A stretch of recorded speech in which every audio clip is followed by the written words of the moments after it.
So hello guys, আমরা বেরিয়ে গেছি হচ্ছে ভোগ খেতে। তো আজকে আমাদের এখানে একটা জায়গায় হরিনাম হচ্ছে। তো মানে হরিনাম কাল থেকেই হচ্ছে, তো আজকে হচ্ছে খাওয়ানো দাওয়ানো। তো আমাদের সেখানে ছিল হচ্ছে ইনভাইট। তো আমি, বাবা, মা, দিদি চারজন মিলে আমরা বেরিয়ে গেছি ওখানে ভোগ খেতে। তো ওখানে অনেক চেনা জানা মানুষের সাথেও দেখা হলো, দারুণ এনজয় হলো, আমার বান্ধবীদের সাথেও দেখা হলো। তো তোমরা সবটা দেখতে থাকো। আমরা যেতে যেতেও অনেক মজা করেছিলাম। তো আমরা ওখানে পৌঁছে গেছি।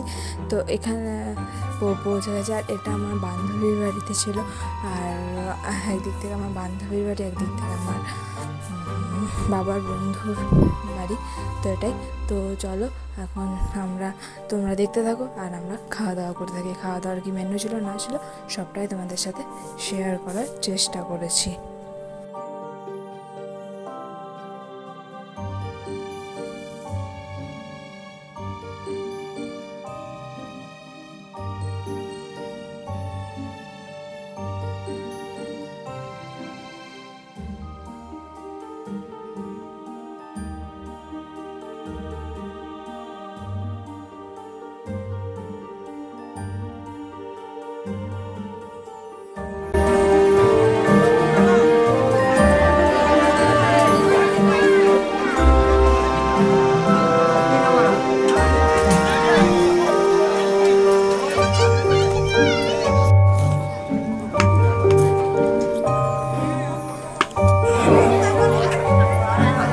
প্রত্যেক ভক্তবৃন্দকে উদ্দেশ্যে জানাচ্ছি, আম গাছের পাশে ট্রাক্টরটি লাগানো আছে, পাতা যেখানে সেখানে ফেলবেন না, তাতে অসুবিধা হবে আমাদের।